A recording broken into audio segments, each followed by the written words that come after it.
Hello, my name is Florian Scheibine, and I'm a project manager with Youthrise, and I'd like to introduce you all to the session on research with and for young people who use drugs. So this session is based on a collaboration between Harm Reduction Journal, Filter Mag, and Youthrise. So what we were trying to do with the series is we had a number of aims. One was to empower young people who use drugs to participate in the academic writing process. Two, to sort of increase academic interest in publishing scientific articles with and for young people who use drugs. Three, to publish articles open access in Harm Reduction Journal and publish easier to access articles based on this research in Filter as a sort of open science thing. And four, to empower young people who use drugs to engage with the peer review process. So why? There's often this sort of ivory tower of researchers, and young people who use drugs are the real experts of their own needs and the impacts of various policies on their lives. Young people who use drugs are often the subjects of drug policy debate, with many policies justified to protect youth, with sometimes active efforts, for example, the Youth Forum in the CND, to exclude them from these discussions.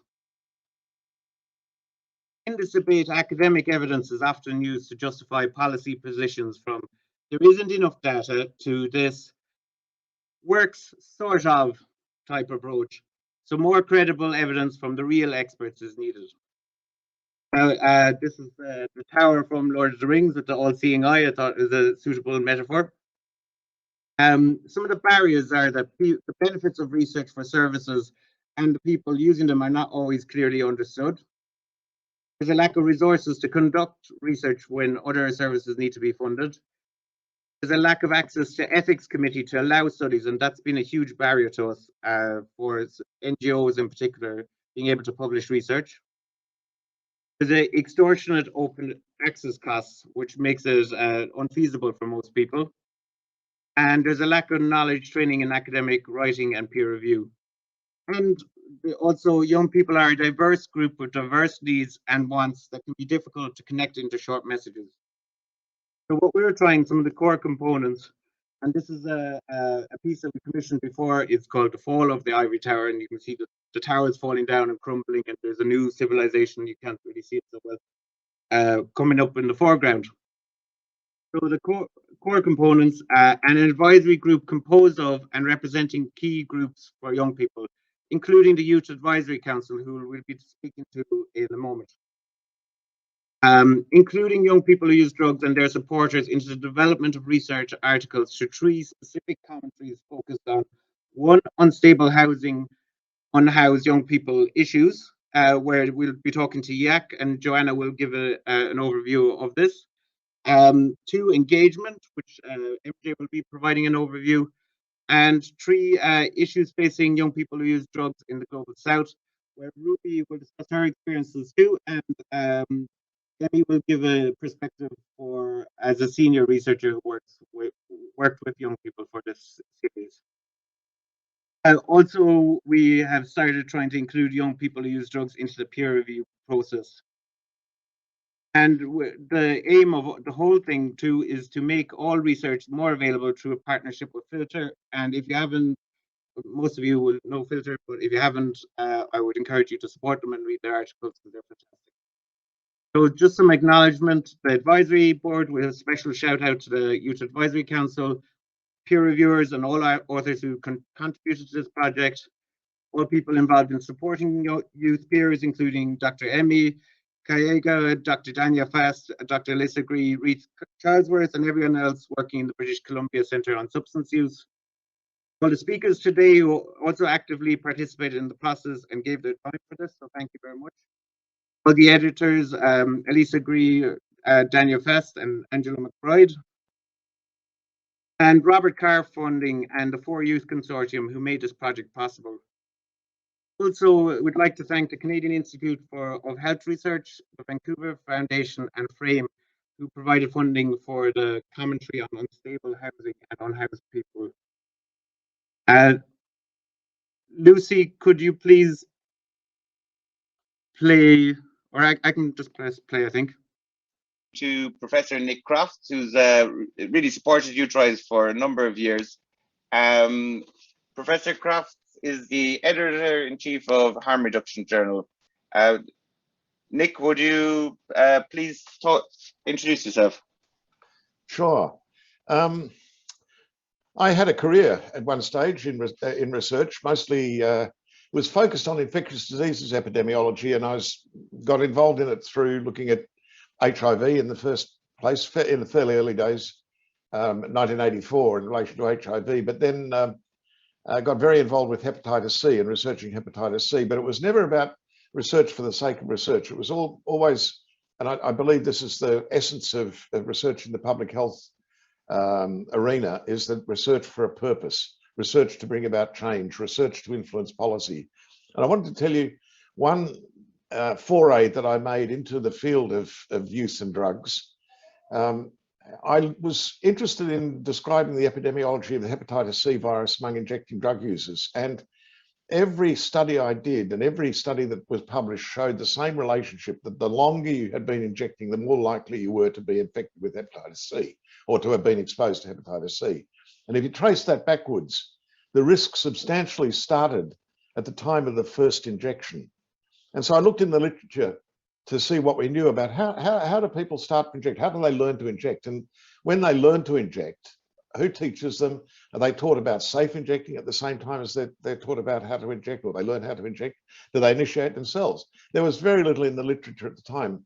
So I got a grant and we did a study to look at how young people started to inject. And this was in Melbourne. And we did it with peer workers, because by that stage I'd been working a lot with peer workers. And I mean, people use the term peer in all sorts of different ways, but as far as I was concerned, peers meant people who were, you know, the same social networks as the people whose voices we were trying to get, whose stories we were trying to hear. And we had 15 young peer workers, all within 2 or 3 years of starting to inject themselves, and they went out and interviewed 20 each of their people in their social networks. And I learned a lot from that study, most of which wasn't published. It's the case with research. Much of the good stuff that you learn never gets published. One of the things that I learned, I was doing it in collaboration with a social scientist, and she had never worked with young people who injected before. She was a youth specialist, so-called, adolescents, but she had never worked with anyone who'd been in a drug scene. And she was so suspicious. You know, we've got to check up on them. They're going to scam. They're going to lie. I said, no, they're not. And they didn't, because they did it for their own purposes. They did it to find out more about how they could help their own community to protect itself. And in that circumstance, they're not being treated as you know, as tools to get me a paper or whatever. It was a teamwork effort between us and them to work out how to improve the health and the rights of their community.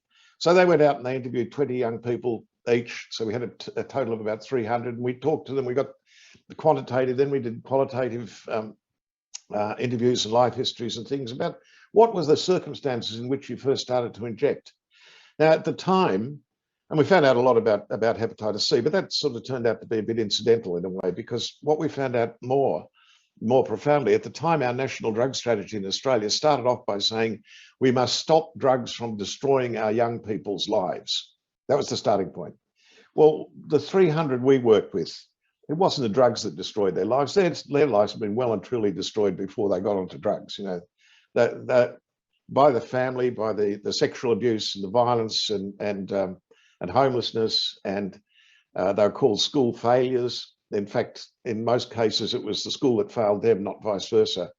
And the interesting thing was not, again, the common perception was that the reason they got into using drugs, and most of them started with amphetamines and moved on to heroin at a later stage, but the reason they got into it was either peer pressure or psychological, you know, healing or soothing the pain, the psychological pain, or all those sorts of explanations.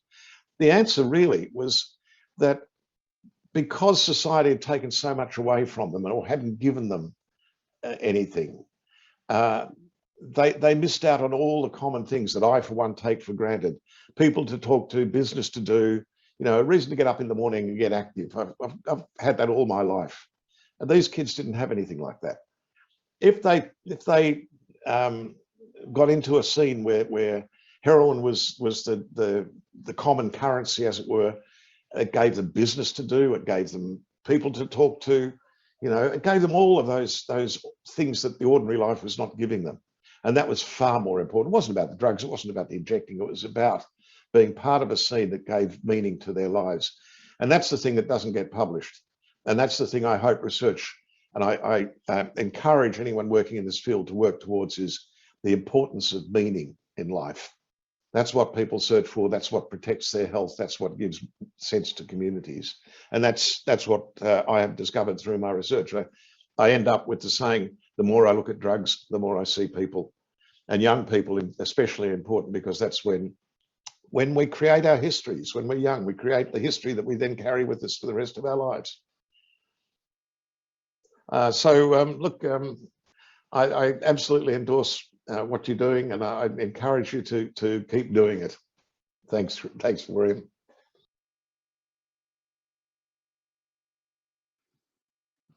Yeah, so yeah, thanks to Nick on that. And now we would just want to have a talk with the YAC, which is the Youth Advisory Council from Vancouver.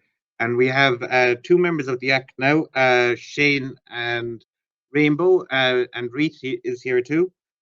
And so I guess what I wanted to start with is, so Shane and Rainbow, what was your experiences of getting involved with the series? I don't know. Shane, do you want to go first? I was contacted by Reith about it because I am involved in the group, and I thought it was a great opportunity, a great learning opportunity, and to also have my voice heard and to participate in a movement for change, because there isn't a lot of stuff like this happening. And the honest, like, people always seem to blame drug users, and it's never talked about the systemic organizations and things that push people to do drugs and create situations like that. Thank you very much, Shane. And what's about you, Rainbow? I like to be like really active in like these kinds of things, like making change and stuff, like Shane said too. And like I really wanted to jump on this when we got this opportunity, because this is more of like a worldwide, we're all coming together kind of thing, and I think that's amazing, and we're all really badass for doing that. But yeah, I just don't want anyone to have to go through the stuff that like I've seen people go through, that I've been through, that we've been through. And like there's a whole bunch of systems in place, like institutions and like the law systems and all of that, and like people that grow up in certain situations and they don't get the help they need, or like people are trying to help people when they aren't already safe, like and there's just a lot of that comes into play why people use drugs. And like it's like it ends up coming down to like the whole systems of how the local society is run in that area for people.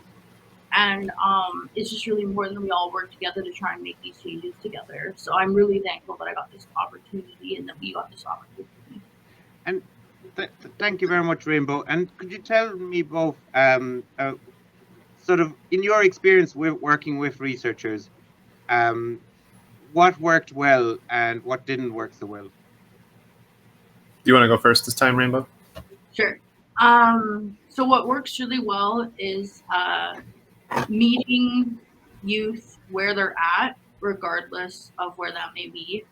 And that's with like every kind of thing. Like if they need bus tickets to get to you, then they need bus tickets to get to you. If they're trying to be clean, then they're trying to be clean. If they're using, they're using, and you know, they need to be involved in their plan. So if they're asking you for certain things, then you got to do your best to like try and help them. And researching with youth it's more than just research. And I know when the YAC was created here, it was thought of as an idea. Like I know Reith and the original people that created it too, like it was more like, oh well, okay, we'll get real research from youth and stuff, but it really became an unexpected community for us, where we empower each other and we fight the systems together, and we like create a spot in the world for us. So just like being really open-minded and prepared for the unexpected, with also not already just like assuming random things. That kind of stuff like just really helps. If you want to take it from there, Shane. That's fantastic suggestion there. Thank you, Rebo. Yeah, asking genuine questions is important, and knowing that you're coming from a place of ignorance when it comes to using drugs and when it comes to being in those kind of situations is really helpful.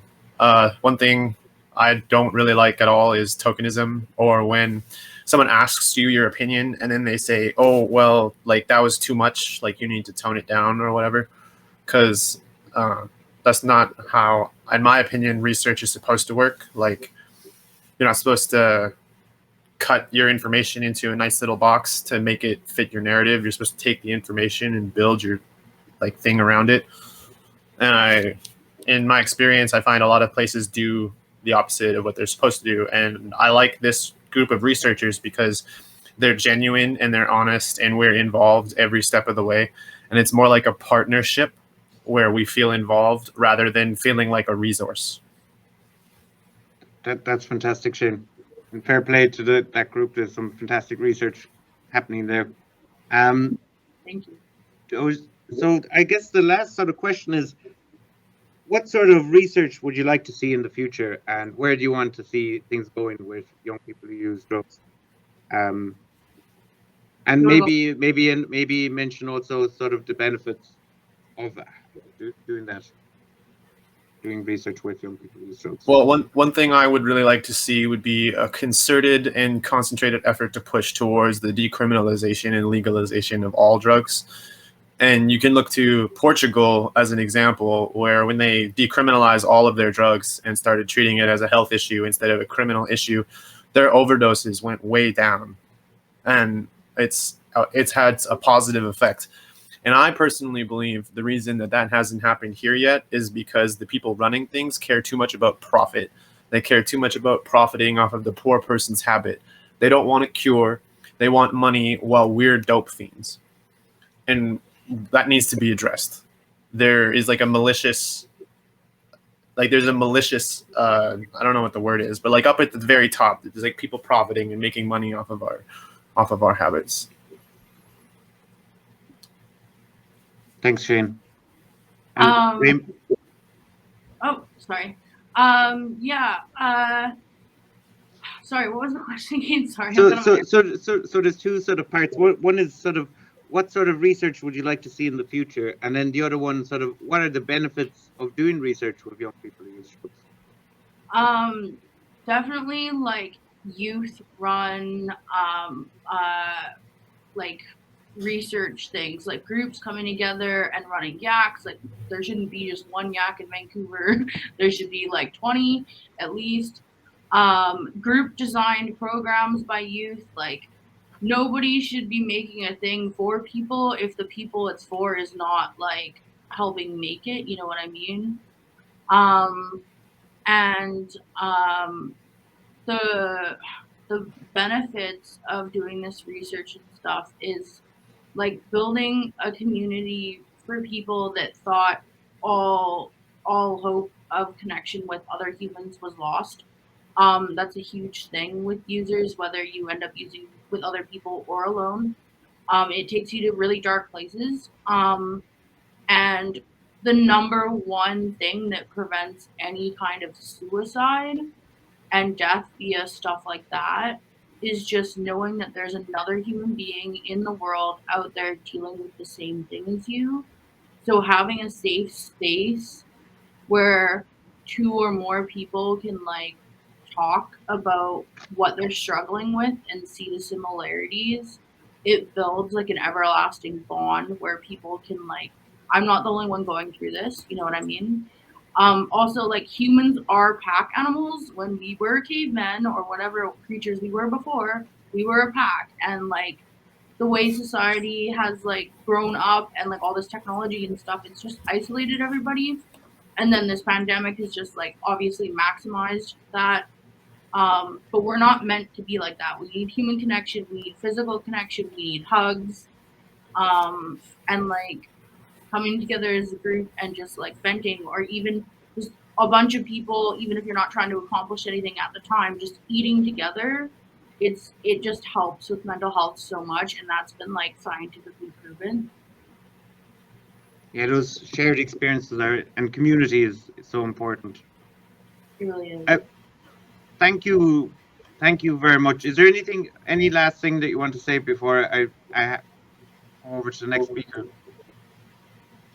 Shane? No, I think you covered everything really, really well. Thank you so much, Shane and Rainbow, and Reese too. And we look forward to working with you and other things going forward too. So Definitely. Thank you, Florian. So much for having us. thank you. So now we're going to pass you over to my colleague MJ, who he was involved in the sorry, my brain is off a little bit.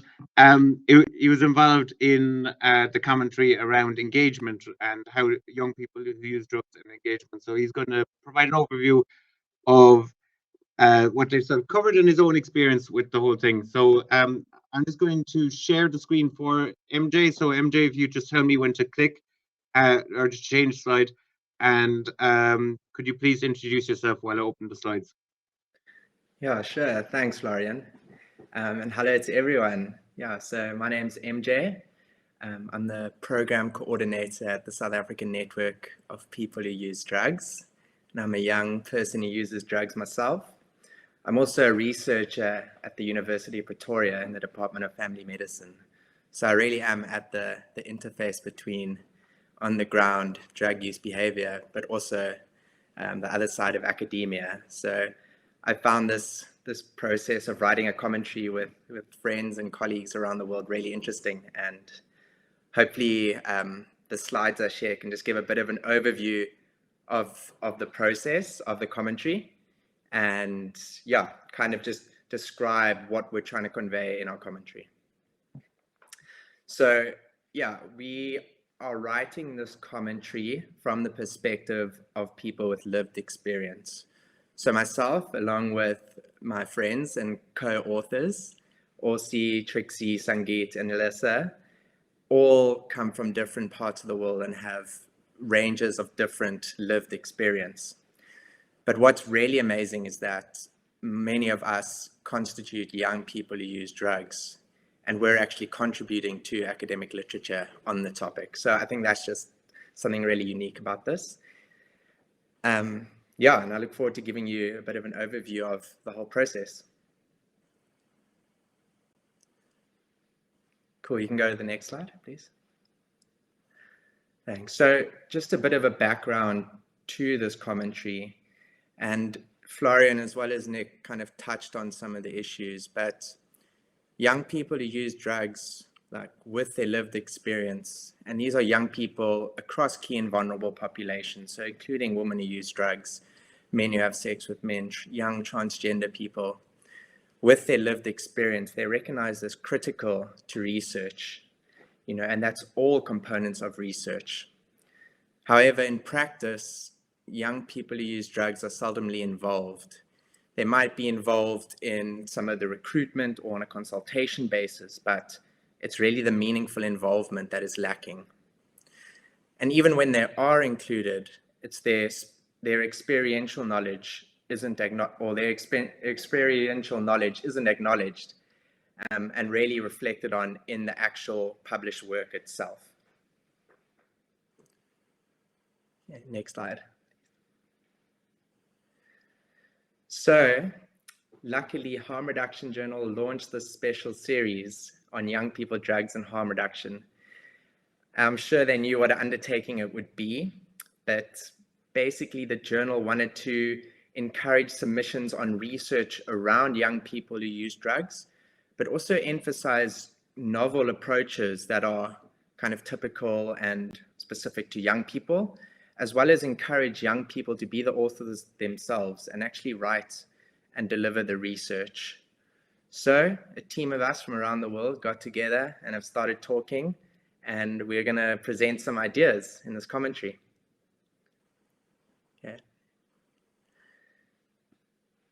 So the value of having young people who use drugs as authors when talking about drug-related research is that we have lived experience, and that helps us gain really quality experiential knowledge. And it also puts us in a position to understand and assess like the current context and environment. And this helps us to inform research that is meaningful and impactful. As being authors as part of this series, we're also able to add our voices to the academic literature. Those of you who are in academia, you'll know that either authors aren't jumping out the closet and acknowledging their own drug use, and that young people who use drugs, especially those who are marginalized, aren't very present or hardly present at all.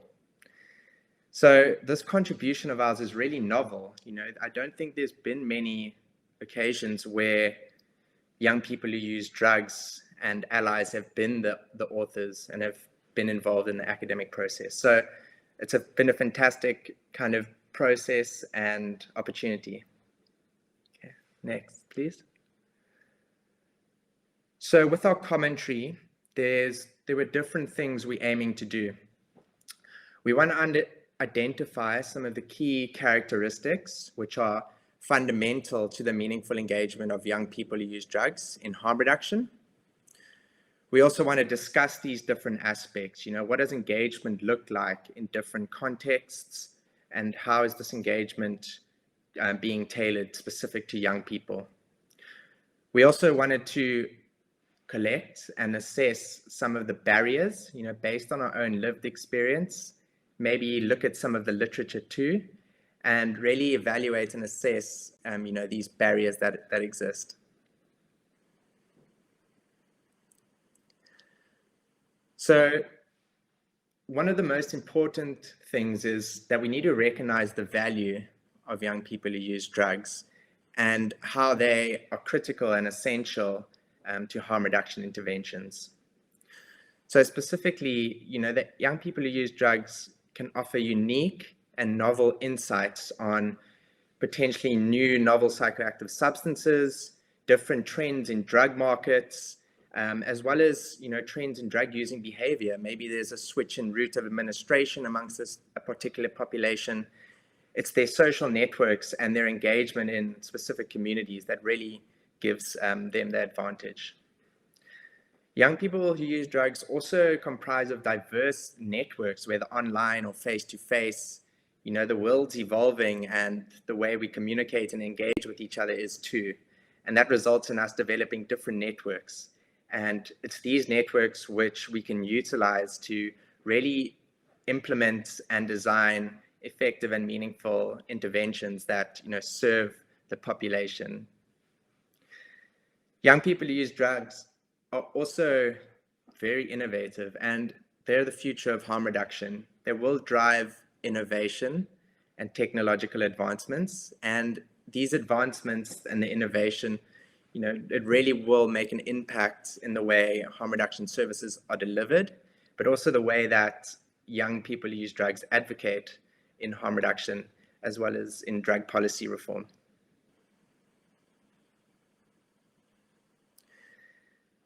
So there's all this potential, these amazing characteristics that young people possess, but the engagement has several barriers.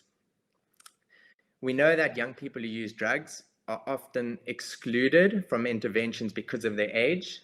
In several countries around the world, you know, there's age restrictions and limits on accessing specific services, whether that's opioid substitution therapy or needle and syringe services. Some of these programs have age restrictions, and that excludes many young people. Young people who use drugs also face significant stigma and discrimination. whether it's from moralistic views of drug use, community kind of perspectives on drug use. Often in maybe smaller communities, people who use drugs are ostracized and marginalized and really, face significant stigma and discrimination. And that really prevents them from engaging in harm reduction. There's also significant financial barriers, and these are dependent on different contexts. Maybe some regions around the world are more resource limited or constrained. And within countries, there's rural and urban areas where services are more readily available. But we know that engaging with harm reduction, and specifically interventions and services, comes at a financial cost, whether that's traveling to the drop-in center to get your daily dose of methadone or buprenorphine, or that could be an indirect cost where you aren't able to make money that morning because you have to travel to go get your methadone. So there's various financial barriers that are also really important to consider.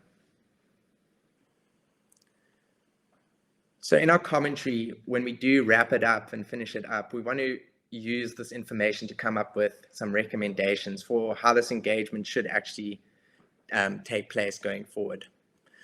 I think one of the most important things is that we recognize that young people who use drugs need to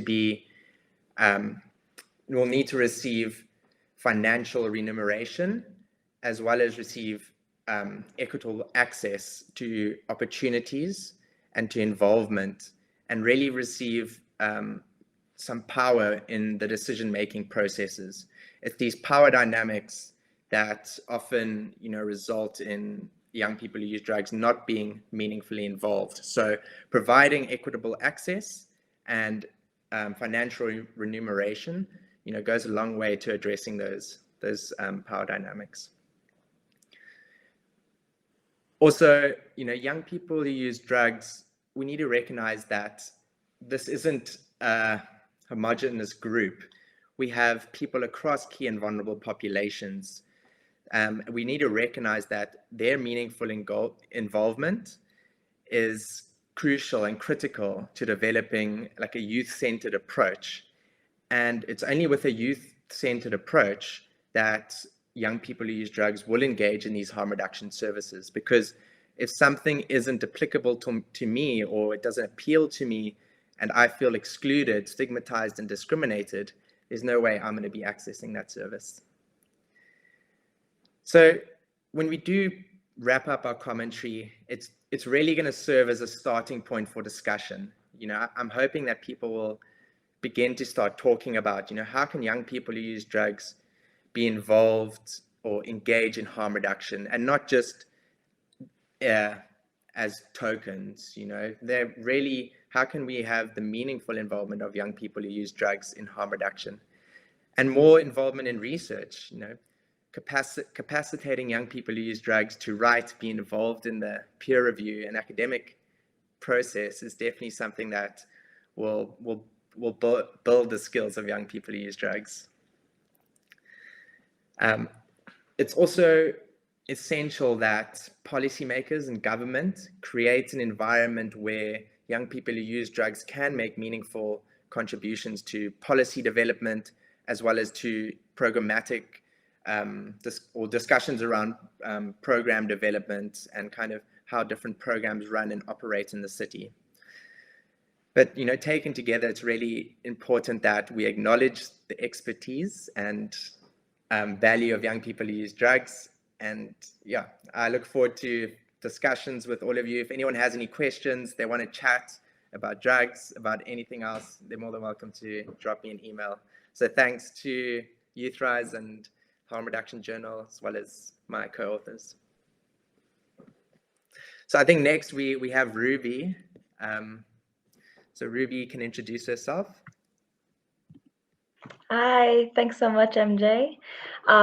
So my name is Ruby Lawler, as you can probably see on my screen.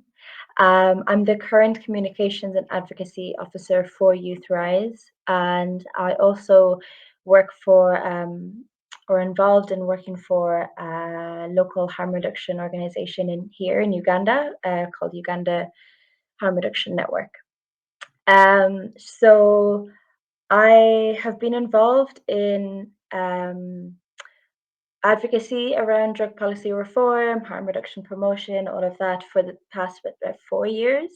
But joined Youthrise about 2 years ago, and it's been really great to see it grow in this way and to be able to now do projects like this where we're making an impact amongst young people in terms of research and developing the research body.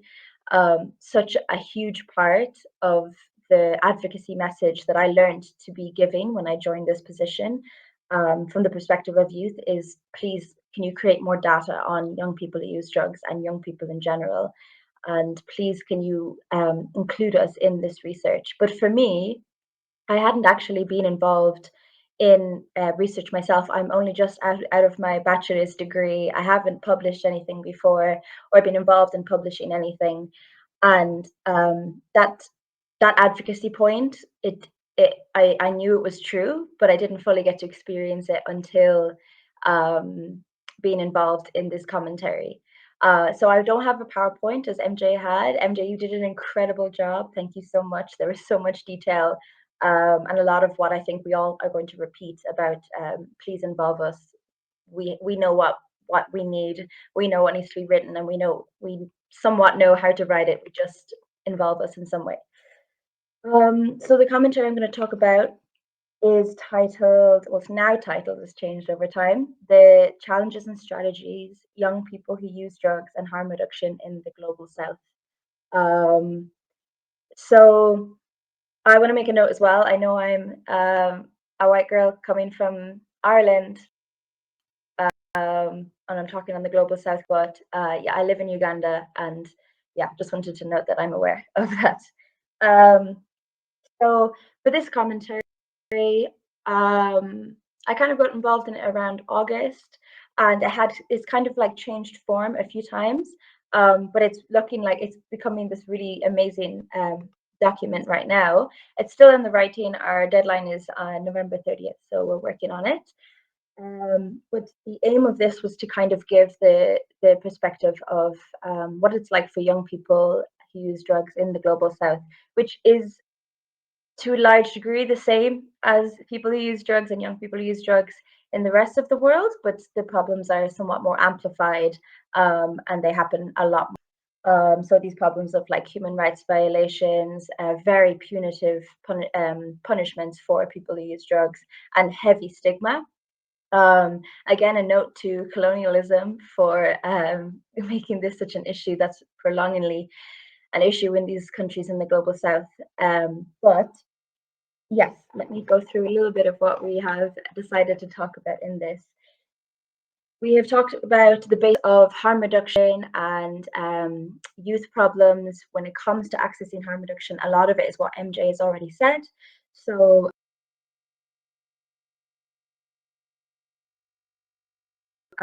requirements for in Kenya, as part of our commentary, we've written some personal stories of young people who use drugs from their personal perspective, and something that's really, you have to get parental consent or support from a family member, even if you're over 18, to be able to access a service, and you can't access if you're under 18. So these points are really coming out through this commentary. Also, we have discussed how harm reduction is failing to meet the needs of young people who use drugs, and again, in the same way mostly as the rest of the world is failing to meet the needs of young people who use drugs, with the nuanced needs that we have, and the need for inclusion of us in harm reduction services worldwide.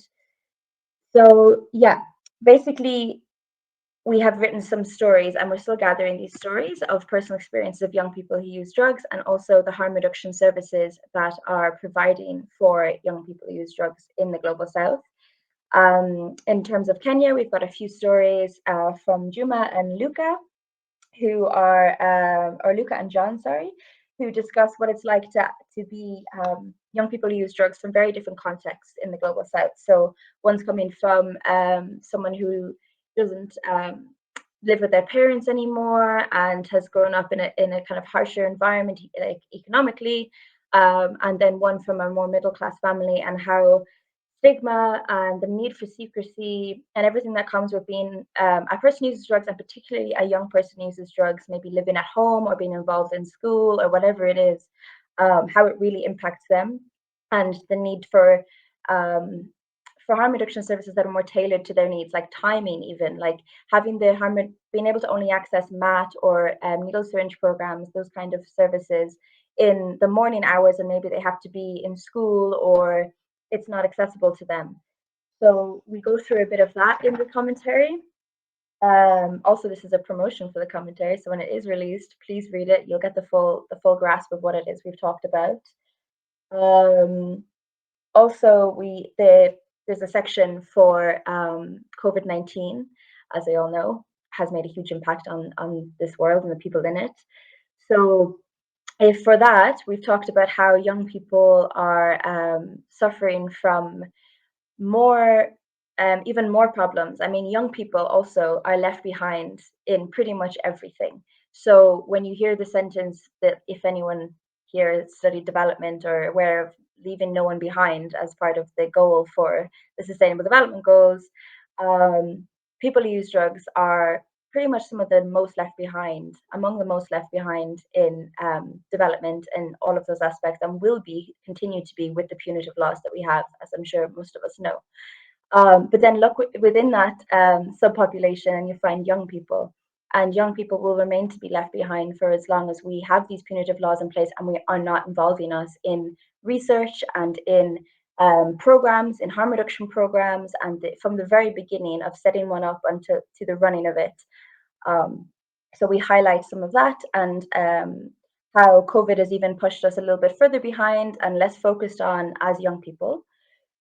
And there's a story in there of the organization that I currently am involved in here, and how they lost, unfortunately, quite a lot of young clients during the lockdowns that happened here in the country, and the fact that they haven't come back since, because they may have had to relocate. There was lack of food relief. There was huge restrictions on movement.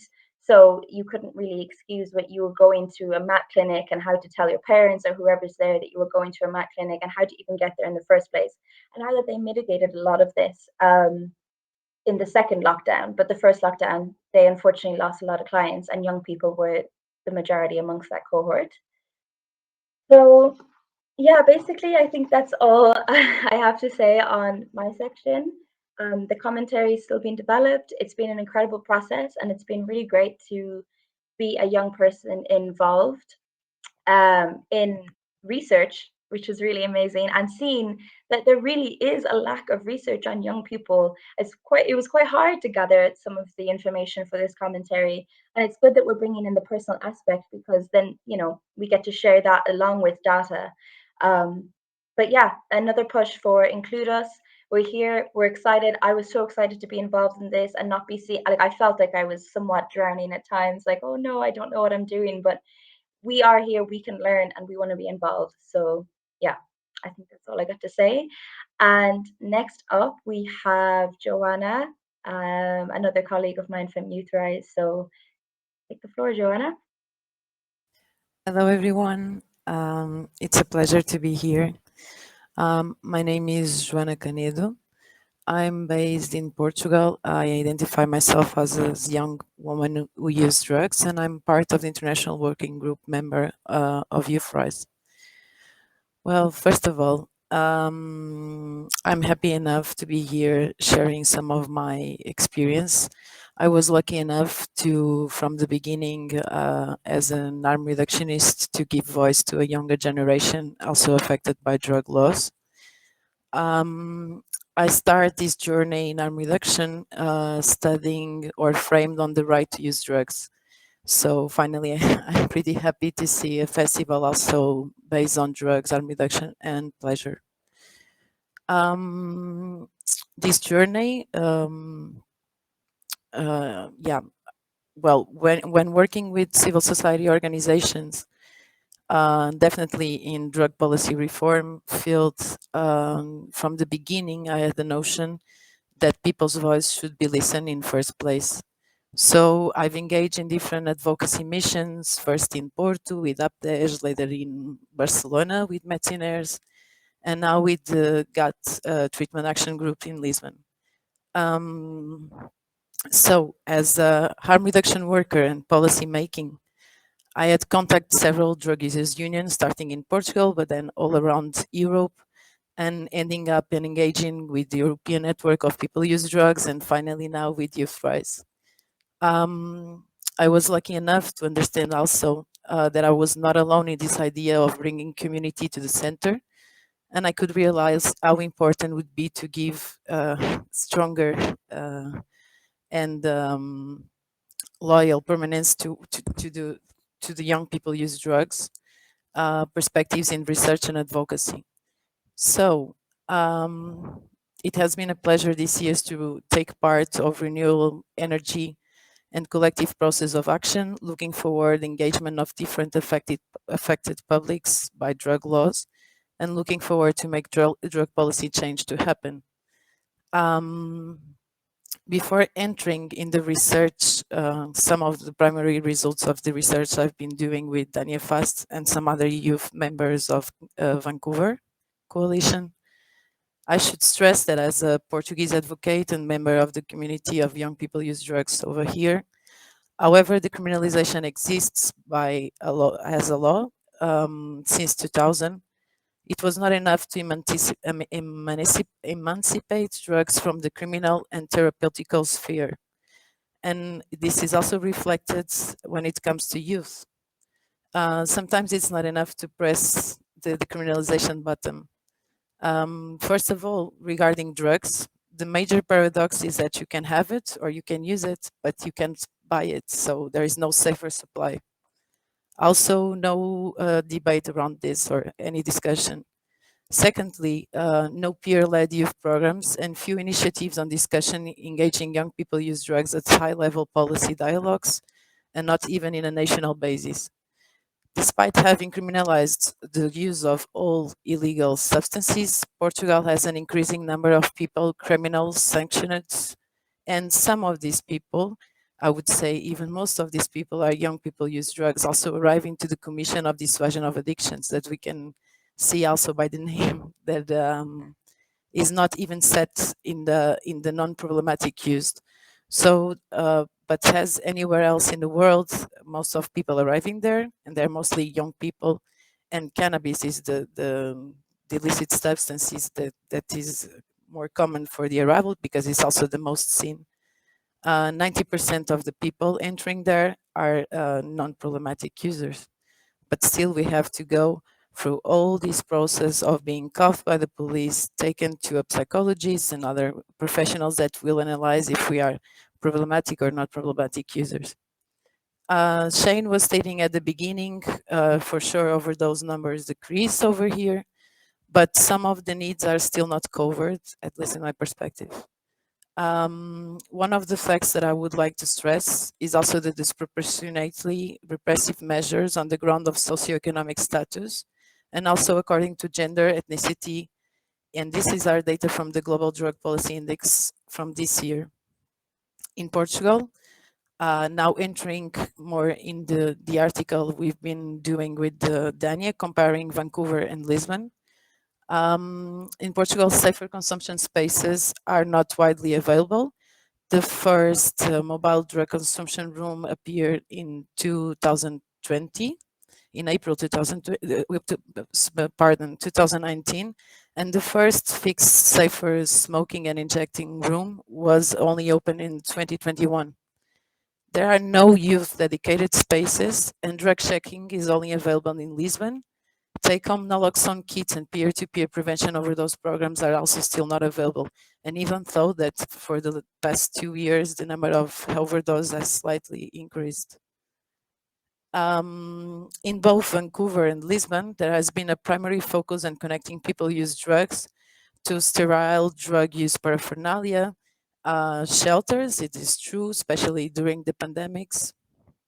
But we kind of observe that the engagement with young people who use drugs is also to mediate drug-related risks and harms and to treat substance use disorders. Instead of making another debate and other safer options, such as safer supply for cocaine, heroin, MDMA, entheogenics, well, whatever drugs people like to take. We believe that our participation in this kind of papers can bring to light from the first person, in this case from activists in Lisbon and Vancouver, that in both settings, the focus on a substance use has either a criminal or a pathological that can undermine the self-determination of a young person who uses drugs. You go to school and you find programs such as Safe School done by policy officers. You navigate prevention programs and you find agendas of dangers and misconducted data that don't give us accurate information for safer choices. We are the ones that can ask for accurate information regarding drugs despite the harms. It's time to demand also harm reduction based on pleasure. And as a society, we should stop reinforcing paternalistic and coercive approaches to care on the part of caregivers, providers, and this including harm reduction providers. It still happens that whether in street or party settings, young people use drugs, and especially here, cannabis and stimulants can also be institutionalized in psychiatric units for treatment. We demand to be listened to regard what drugs do for us physically, mentally, and emotionally in our daily lives. So in Portugal, we follow others in suggestions that the appearance before the Commission of Dissuasion of Addictions should be conditional on the consent of the younger person. We should be able to decide whether to go or not for this type of evaluation, diagnostics, and therapeutical intervention. Covering those of us that are experiencing homelessness, we understand that full spectrum harm reduction is a key. We need specific programs for youth and its intersections. We cannot separate our mental health from social and health rights and from our dreams and aspirations. We want it all, and we believe we know how to design and implement it. Young people use drugs should be empowered with decision-making power regarding plans and timelines and be funded for that. Involuntary approaches can push some youth further away from life-saving care, including during those moments they are most vulnerable. And how can we know this? Because we have our voices reflected in also when it comes to this qualitative research. And me representing the group of young people who use drugs, we also should have our voices reflected when it comes to the cost of navigating certain services and the violence of being discriminated or criminalized when it comes to the different forms of taking our incomes or dealing with such activities as sex work. Even in Portugal, it's not enough to press, again, the decriminalization button if there is a continuity of violence by law enforcement agencies, if the school projects are mostly punitive or say no to drugs intersections, and if incarceration is still one of the first options from the supply sides regarding non-criminal violence offenses. Other discussions are far from existing over here. The right to maternities of young women using drugs, trauma-informed care, and so much that we can reclaim as young people using drugs, or also in non-binary settings. Youth-dedicated drop-in centers and one-stop shop services hubs should prioritize harm reduction as a much better primary points for care for young people use drugs than hospitals, criminal justice facilities, or even Commission of Dissuasion of Addictions. For those looking for some specific answers, it can happen getting kicked out because of the current drug use, and this happens a lot, including in shelters. The level of surveillance discourages us from assessing any type of care settings. Youth-dedicated safer injecting, safer smoking, and overdose prevention sites do not exist. in Vancouver, when young people use drugs are allowed to use these sites, they often don't feel comfortable. And here, what exists is for upper integrated young people who use drugs. So it means with higher social incomes that can actually accede to festival settings or to drop-in centers regarding drug checking or other harm reduction interventions, but are not widely available to street settings. So what I wanted to point here that it's important to have our voices regarding, because it's not always enough to have a policy that brings it all. And it's so well sold in a world. When it comes to reality, we still not have neither funding, neither space for having our voices heard and reflected not only in research, but also in action research practices that are much needed. Thank you. And here, well, Hemi comes next, I think. Hello, Hemi.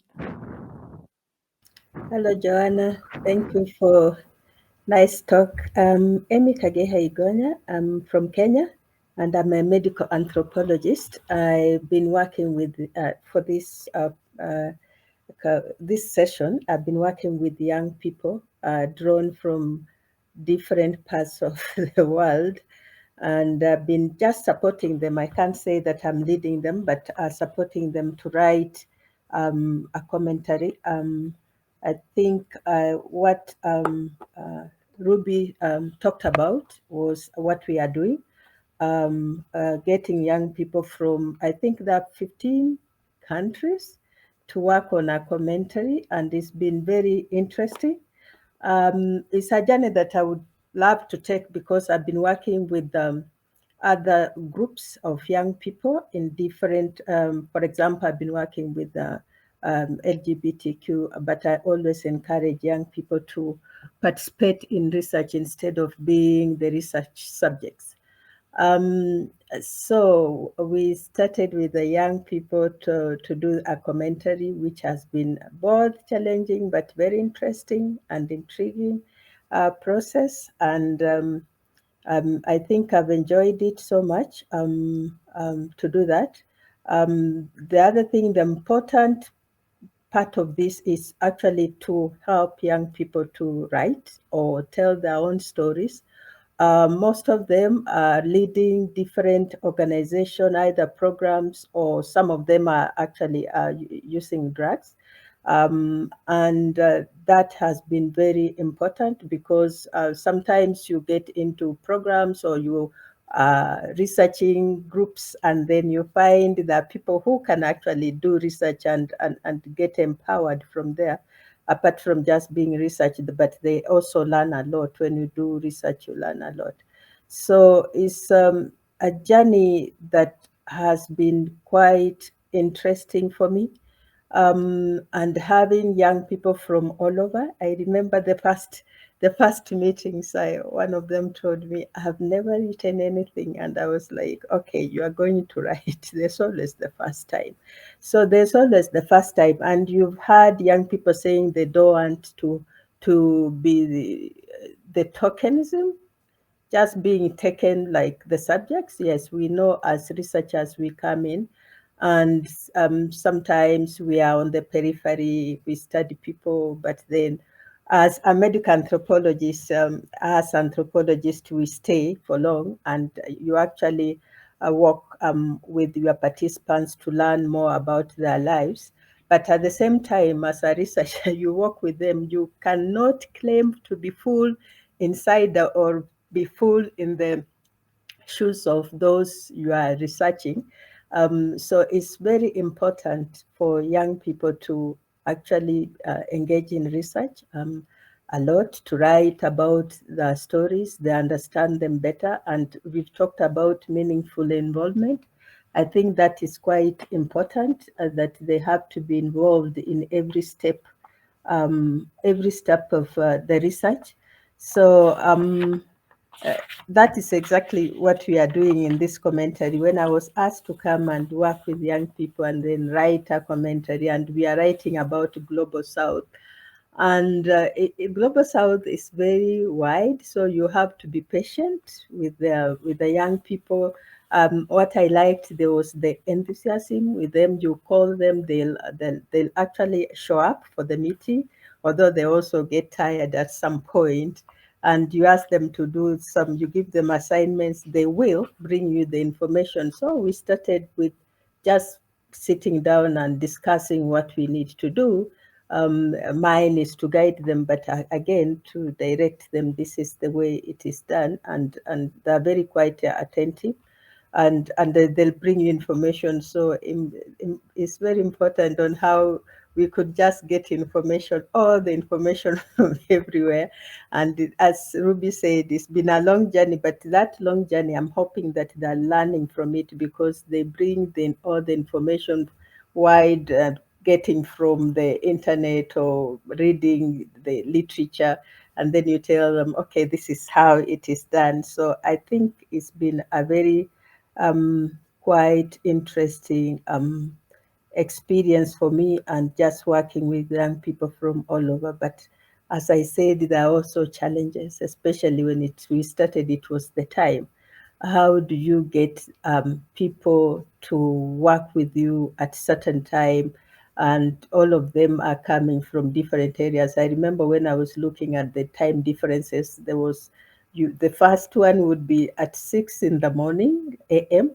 and the last one should be at midnight. And you're wondering, how do I bring this group together? But somehow we agreed, and I was happy with them. Those who fell outside the time, I think only a few didn't continue with us. But still the group that continued has been doing well, despite they're also working and they're also busy. You have to understand that. So you have to be, as somebody who is working with them, actually working with them, you have to be very patient, but then you also learn from them. I realized that some are very good at writing, by the way. They'll tell you they don't write, but they're good at writing, because you look at their strength and then you can say, okay, you can do this, you can do this. So and that they do. So they have been quite interesting for anybody who is not having that confidence. Working with young people should better try. That they have quite a good potential, and I think that they're quite serious in their work. So as one of them, I think, has said, all they need is either mentorship to encourage them to write, and also to build their capacity. But it's starting slowly, and just know how simple you can make the process and the writing, so that they don't look at it, oh, it's academia. So no, I mean, you have to make it, guide them in a simple way. They start simpler. And yeah, it doesn't have to be very complicated. So those are the things that I've been learning from young people. It's not just me, but getting from, but learning from them has been very, very interesting. And the way they work also has been very interesting. The commitment, I think, has been very good, although sometimes all of them can appear at one time, and then sometimes they disappear, but somehow they'll be working behind the scenes when you call up, and it's been a very interesting journey. So the challenge I've talked about is about the time differences. That is what we've had, and maybe when it comes to, they're busy too. They're quite busy, but they're very promising. And I think some of the things maybe I would recommend for young people as we continue. We haven't finished, but it's been a very nice journey, long journey. But so we are about, as I think Ruby talked about it, we are about to conclude from the long journey. When we started, I think we had about a commentary of of about 20 pages, but right now at least we've narrowed it down to about 2,000 words. We hope after the editing and everything, that will become a commentary, not a big long paper. So that has been very helpful. And among them, I realized that they're very good also at editing. Some of them, if they told you they don't write, but they are very good at editing. So you can learn the skills they have. Each person, if you are patient with them, you learn the skills and know, oh, this one is good at this, and this one is good at this, and they pick that up. And this is their commentary. So the other thing is, when you are working with young people, you let them be hands-on and just keep directing. They can do wonders. And I realized that from the beginning when we started having an outline. Actually, they were very clear, and this is what we want to write about. And I think some of it has been said. So the value they have, as one of them has said, is lived experience, but also they have their voices. Apart from the lived experiences and their voices also, they are quite enthusiastic in writing, actually. Even when they say that, some of them say they have not written, but if you encourage them, they become quite enthusiastic in that, and just writing about what they needs to be in the commentary. So they have played a very good significant role. And what I would recommend about young people, I know they have potential. I hope to see that some more opportunities are being made available for young people to publish, as they have said, and to write more. When they're on the project, they should be encouraged to write, actually, just to write. They're already in the research themselves, so they should be encouraged to write. And what they have talked about, meaningful involvement, not just the process. Sometimes you start a research and then you have people getting for you, collecting data. Yeah, that is very important, but start with them from they have said they want to be involved from the beginning up to the end. And the end means they also want to be to publish in the publication. And maybe they have also said they want to be reviewers. I think when you are a reviewer, actually you learn a lot. So that opportunity, if they were trained and be encouraged to be reviewers, I think once you start reviewing, you learn quite a lot, because people say many things in the research. So that would be very good. And also, I think there should be more research, as they have said. So engage more people. If there are no researchers focusing on that, you have young people who can do that to produce data. And I think they have talked about policies and program, and that is very important. They can do actually research for policy change and also to transform their lives. I think that can be done better. And I think one of the things Ruby didn't talk about, they also have strategies. I've seen some who have strategies on how to engage young people in harm reduction. Those kind of things that people or researchers may not look into. They have all that, and they can also bring that to the table. Sometimes I was amazed at the things that they do, and all this, we never see them in the papers, but young people have all that information from what I saw. So, but I'm also, so the capacity building, and I'm very happy about this forum. When I was told to work with young people, is because when I work in my country or in my region, I've seen other key populations actually being very active, but I had never come into contact with people who use, young people who use drugs who are engaged in meaningfully in programs. So that will be interesting, because I see like the LGBTQ, they always have their movements, they have their research nowadays. You can train them and build their capacity.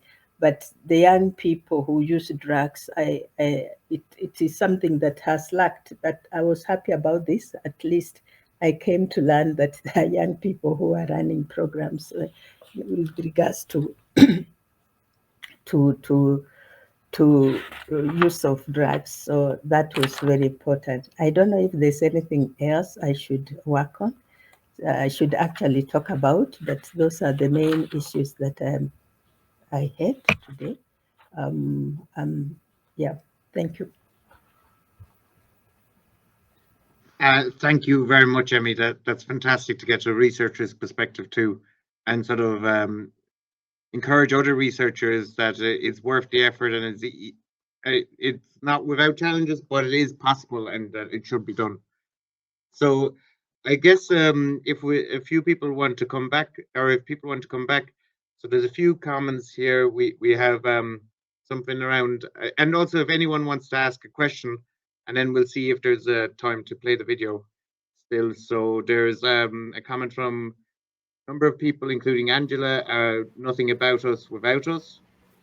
Sean mentions too that it's important to ensure new generations of researchers, especially young researchers, who identify as people who use drugs. That's definitely a very important thing too. And Brian mentions some of the issues with doing stuff with in the youth exchange because of the potential heat on the underground exchange. Does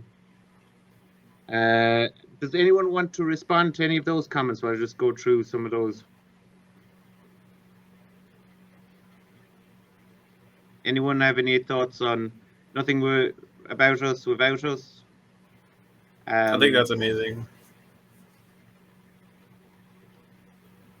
And that is very powerful, because I first heard about this. First of all, it was used in HIV, but then when I started working with sex workers and actually there's young sex workers and men who have sex with men, that was their mantra, like, and that is what made them to mobilize a lot and start youth-led organizations and their movements. So that has really worked, that they use that for activism, to demand and say that we are here, we want to be involved, whether it is research, whether it is programs, we don't want to be the tokenists. So they used that a lot. And as I was saying, I never saw the young people who use drugs in that forum, but it was it has been used very well by people living with HIV as sex workers and men who have sex with men, and it's done wonders. Thank you.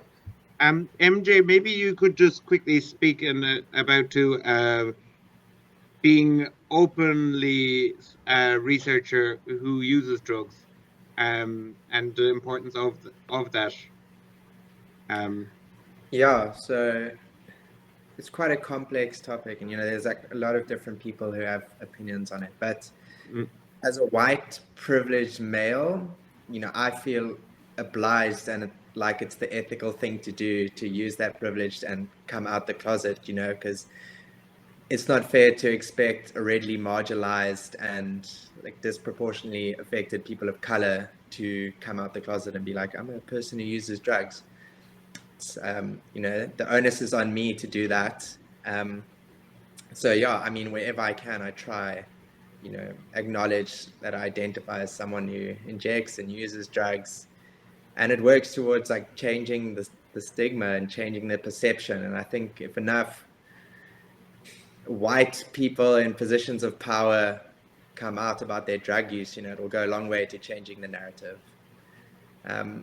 Yeah, I think that would be my kind of thoughts on it. But I also, in response to Sean's kind of comment, I think also one thing to acknowledge is just, yes, it's important to include young people who use drugs in research, but not just for research's sake, right? It's got to inform policy reform or interventions, if it's just getting young people to publish and not peril in academia, then I don't think that's a very useful exercise. So maybe the whole approach to publishing and looking at novel ways to disseminate the information, because I don't think marginalized people who use drugs are going to be reading academic literature, even open access.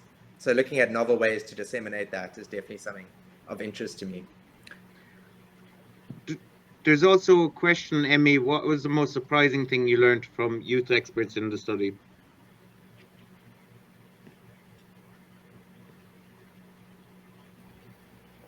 Surprising, as I said, it was the enthusiasm they had. That was quite surprising to me. I came in like, without any expectations.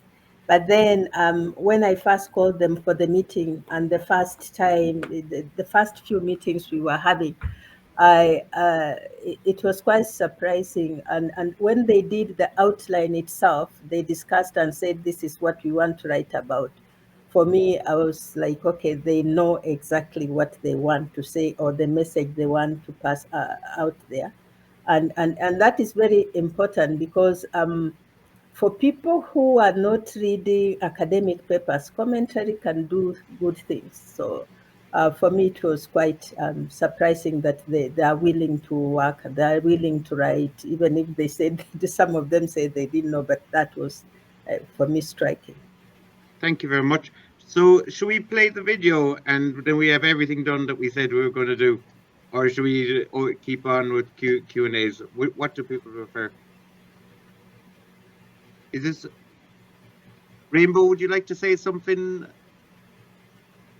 Any take-home messages for people? Sure. There was a few things I forgot, but I'm kind of scatterbrained. What was it? Yeah, just working with youth and like in research ways, like making it so that we're like building a community together is like really important. And it just makes everything go way smoother for everybody else. But that's also like how you get the most done, like as a group. Also, there's sorry, I'm all over this. There's this really awesome place that's here in Vancouver, and it's the Boys and Girls Club. So they work with like 19 different countries, and they have youth centers and like younger care, like after school things. They really change people's lives, and like their whole goal was to get like kids off the street. They've been around since like, well, like a long, long time, like more than 30 years.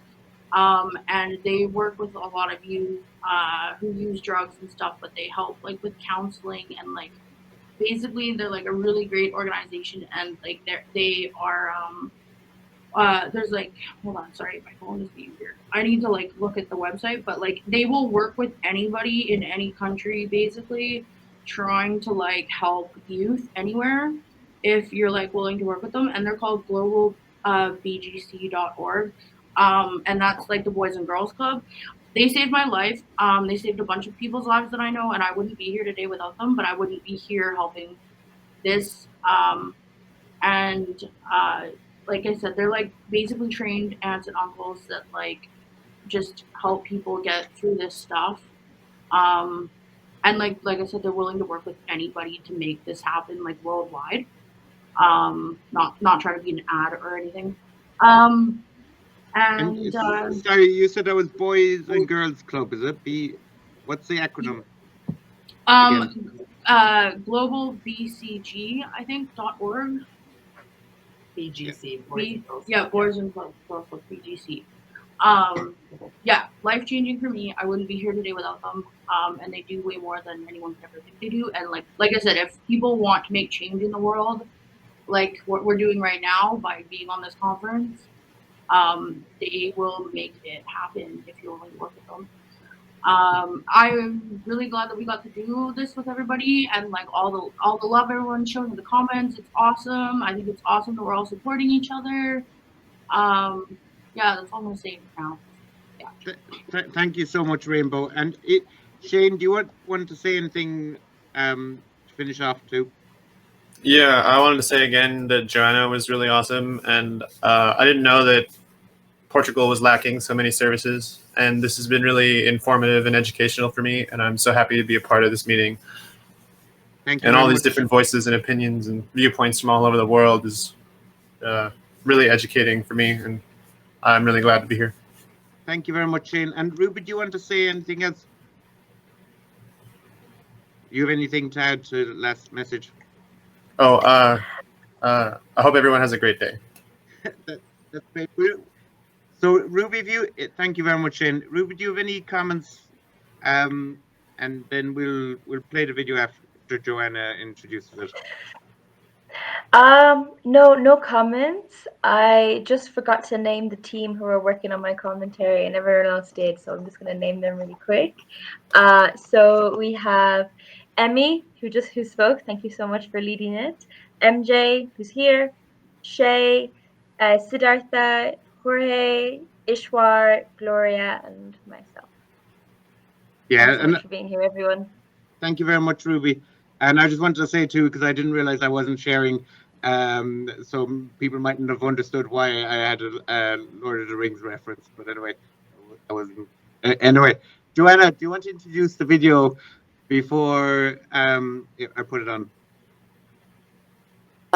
For sure. And getting back to Naomi's question that is right here written, I think all my favorite adventures are always peer-led. Since I can be together with the community, we can create horizontal answers and fight back the war on drugs.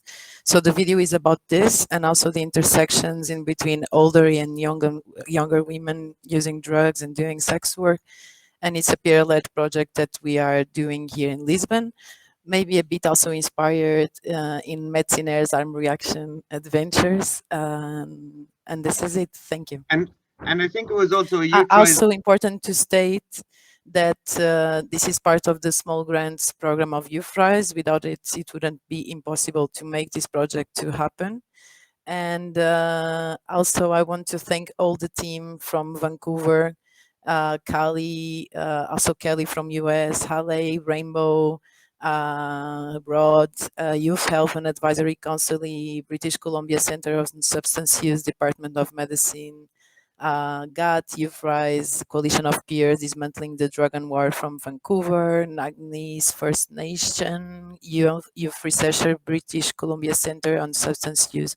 It was really important to have all these people together so we can have a complete view on what's happening in Vancouver and Portugal. Yeah, thank you very much, Joanna. And it's I apologize for not being able to show the logos of the funders from Vancouver. And we'll play the video, and everyone have a good evening. It'll be around 10 minutes. Please stay if you would like.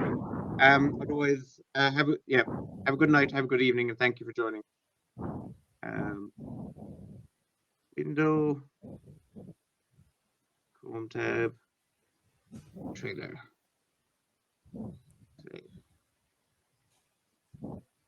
Aqui é mais abaixo. Eu acho que é mais aqui, por acaso. É para dividir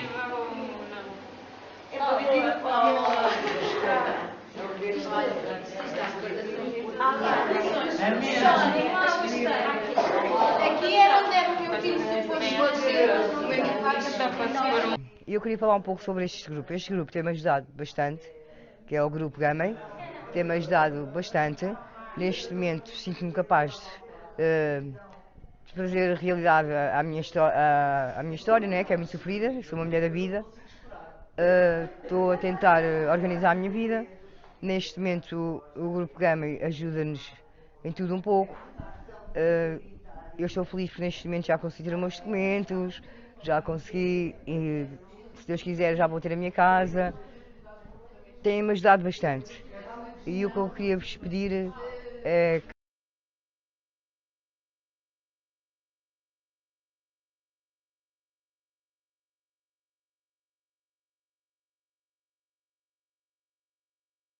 Nesta instituição que é a Gama e todas nós estamos a lutar para isso. E um dia vamos conseguir. Sou a Joana, sou ativista, trabalho em torno do direito das mulheres e pessoas não binárias que usam drogas, e pessoas que usam drogas no geral. E dedico-me à reforma de políticas de drogas e à redução de danos.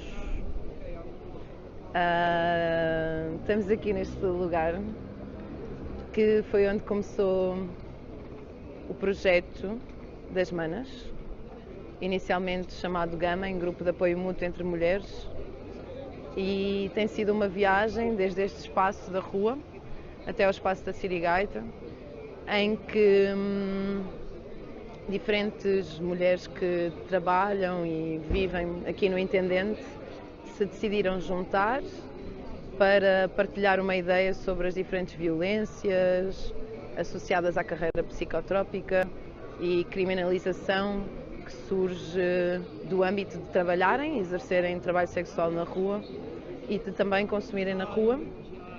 E a partir do documentário Seis Mulheres, uma Semente, houve um clique de mudança e percebemos que temos mais em comum do que imaginávamos e que precisávamos de um espaço para organizar ideias, para fazer apoio mútuo, facilitar temas de capacitação e treino, para um dia podermos ter um serviço, aprendizagem nosso, em que todas possamos desempenhar as nossas funções enquanto redutoras de danos. Como é que a gente dança nesse corpo feito de muitos corpos? Como é que a gente desloca?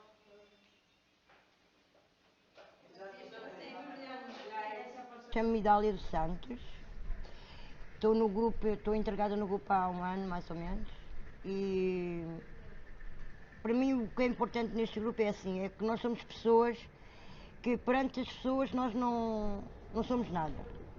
E nós aqui aprendemos a conhecer-nos umas às outras, o que é importante de cada uma, o que é importante na sua vida de cada uma, aprendemos a conhecer as pessoas e para mim o grupo é mais importante neste aspecto, que para a gente demonstrar quem é que somos, o que valemos e as guerreiras que somos, porque é assim, eu me estou a arrepiar, porque é assim, nós somos mulheres que Deus deu o livro à escolha, livre-arbítrio. Exato, para a gente escolher o que é que a gente quer na vida. A gente escolheu isto porque cada uma tem o seu motivo. Eu foi porque fui curiosa e quis experimentar e gostei, certo?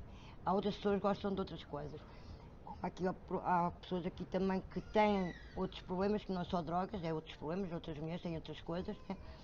E então cada uma escolhe aquilo que quer, mas a gente quer demonstrar às pessoas aquilo que somos, que não somos merda, somos humanas, precisamos de ajuda, certo? É ou não? Precisamos da nossa ajuda, precisamos que vocês compreendam também a gente, que não vamos passar por nós e pensar que nós somos lixo, porque nós não somos lixo, nós somos humanas. E pá, e nós escolhemos esta vida, mas é certo, é errado, mas foi a vida que nós escolhemos, certo? E gostávamos que nos ajudassem, ter respeito também por nós, como nós respeitamos os outros. Falando por mim, falo por todas, e aquilo que eu vou dizer é muito importante para mim e para todas nós, trabalhadoras do sexo. Aquilo que eu queria dizer era que era extremamente importante nós podermos ter um espaço de trabalho onde estivéssemos seguras, onde tivéssemos a certeza, a tranquilidade que podíamos ir sem sermos atacadas, sem sermos violadas, sem sermos brutalizadas, etc, etc. Porque o que acontece nestas pensões, para estes fins em que se paga por um bocadinho ou por uma hora, é que batem-nos à porta quando o tempo está para terminar, mas lá dentro nós podemos estar a passar o que quer que seja, podemos estar a gritar por socorro, que não, ninguém das pessoas que estão a cargo da pensão faz seja o que for. Eu já estive em situações a pedir por favor ajuda e ninguém se mexe, ninguém vai ver que é que se está a passar contigo, ninguém te ajuda, eles querem o teu dinheiro e querem que tu cumpras aquele horário. Fora isso, tu morres ali dentro se for preciso, que ninguém quer saber. Tu acha importante que exista o grupo das mulheres, as Gamen? Para ti é importante esse grupo? Para mim é extremamente importante a nível de, para já, podemos expor todas estas coisas que nos acontecem e sentirmos apoiadas, sermos ouvidas e sentirmos apoiadas. Porque é assim, é desesperante pensar e sentir, estar na pele de quem, a quem nem a polícia nos vai servir. Eu, enquanto mulher toxicodependente e prostituta de rua, a polícia para mim é a minha última hipótese. Porque eu sei que eles não só não me vão ajudar, como vão gozar comigo, vão me ridicularizar e não me vão prestar a ajuda que eu preciso, porque eu para eles sou abaixo de cidadã. E se tu pudesse pedir alguma coisa para melhorar a situação de vocês, o que tu pediria? Eu acho que aquilo que eu posso pedir a um nível tão básico e tão acessível, tão fácil de conseguir, seria mesmo termos um espaço onde pudéssemos trabalhar, e ter uma maior, ter se calhar alguma linha, como existe a APAV, a linha de apoio à vítima, se calhar ter uma linha especializada em nós, trabalhadoras do sexo, e em nós, porque nós não podemos recorrer, nós enquanto prostitutas de rua não podemos recorrer a ninguém, a polícia não nos ajuda, a APAV não nos ajuda, portanto ter um grupo, ter uma linha de apoio às trabalhadoras do sexo onde pudéssemos realmente ser ouvidas e ajudadas.